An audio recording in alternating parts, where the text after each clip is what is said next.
Leni berjalan menuju dapur asrama. Lampu-lampu dapur sudah mati dan tidak ada siapapun di dapur tersebut. Tiba-tiba ada suara barang terjatuh yang membuat Leni terkejut. Lalu sebuah tangan memegang pundak Leni. Perlahan Leni melihat ke belakang.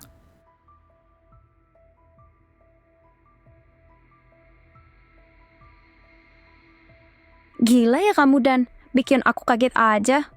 Gak ada suara, tiba-tiba udah di belakang aja. Maaf Len kalau ngagetin kamu. Kamu ngapain malam-malam di dapur? Aku lagi cari makanan. Terus, kamu sendiri ngapain di dapur? Tadi aku lihat kamu masuk ke sini. Jadi ya iseng deh ngikutin kamu. Dani menyarankan Leni untuk mengambil snack protein. Setelah mengambil satu buah snack, mereka keluar dari dapur dan saling tertawa konyol. Malam telah berlalu menjadi pagi. Setelah terakhir kali Leni berdebat dengan Chris, di setiap pelajaran apapun, semua dosen memberinya nilai C. Leni menyampaikan keluhannya kepada Bella. Bella langsung menunjukkan satu dress hitam seksi kepada Leni. Ayolah, banyak orang tua kaya yang memberi suap agar anaknya bisa masuk ke universitas. Tidak mungkin kalau para orang tua tidak mampu membelikan anak mereka baju yang bagus. Kebetulan, Anggi juga sedang berada di kamar sambil membaca majalah. Setelah mendengar perkataan Bella, Anggi tidak tahan untuk bertanya dengan ketus. Apa kamu punya harga diri? Tentu saja, hanya perlu mandi dan berpakaian cantik setiap hari. Kalau harga dirimu di mana, Anggi? Ada di sini, di hatiku. Aku melindungi dia agar tidak bertingkah menjijikkan dan hina seperti dirimu. Anggi meminta Leni untuk memilih. Emi, sekarang waktunya kamu untuk memilih. Jadi, apa pilihanmu? Dengan perasaan ragu dan berat hati, Leni pun menjawab. Jika nilai kuliahku tidak bagus, maka aku akan kehilangan beasiswaku. Dari jawaban Leni, sudah jelas bahwa dia lebih mendengarkan saran Bella. Anggi yang kecewa pun tertawa mengejek, lalu keluar dari kamar. Karena sudah memutuskan untuk merubah penampilannya, Bella membantu Leni untuk menggunakan make up dan berpakaian seperti Bella. Bella terlihat sangat bahagia bisa menolong temannya itu. Demi beasiswa, hanya perlu sedikit berdandan. Menurut Leni, tidak terlalu berlebihan dan dia mampu untuk menjalaninya. Sepanjang perjalanannya menuju ke kelas, mahasiswa dan mahasiswi lainnya melihat penampilan baru Leni, termasuk Dani. Dani agak sedikit kaget setelah melihat perubahan Leni. Namun karena malu, Leni tidak menyapa Dani dan segera berjalan menuju kelasnya.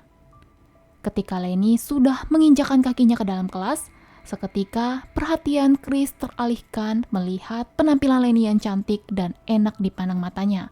Chris pun menyapa Leni terlebih dahulu. Selamat pagi Nona Leni. Selamat pagi, Profesor Chris. Chris dan Leni saling melemparkan senyuman. Sepertinya mulai sekarang Leni akan berdamai dengan Chris. Tak disangka, perubahan cara berpakaiannya membuat Chris mau memberikan nilai B kepada tugas milik Leni. Leni menunjukkannya kepada Bella. Bella pun ikut senang atas hasil yang didapatkan oleh Leni.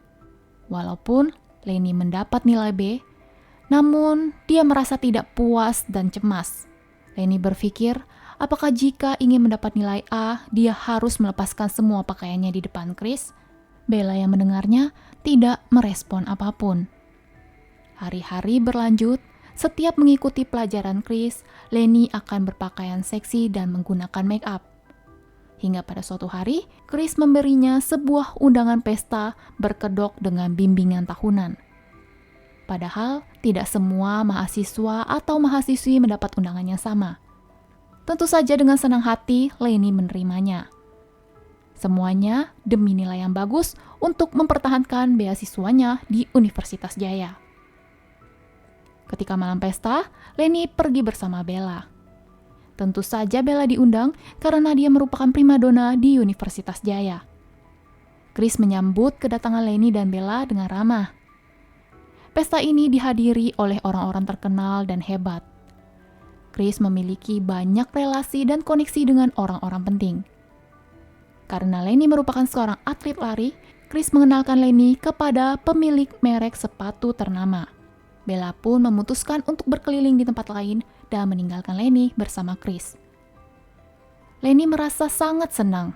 Mungkin ini adalah harapan menuju jalan untuk mendapatkan seorang sponsor agar bisa menunjang prestasinya sebagai seorang atlet lari.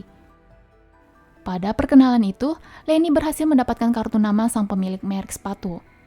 Dirasa cukup dengan perkenalan tersebut, Lenny mencari keberadaan Bella untuk menanyakan di mana letak toilet. Bella, aku mau ke toilet.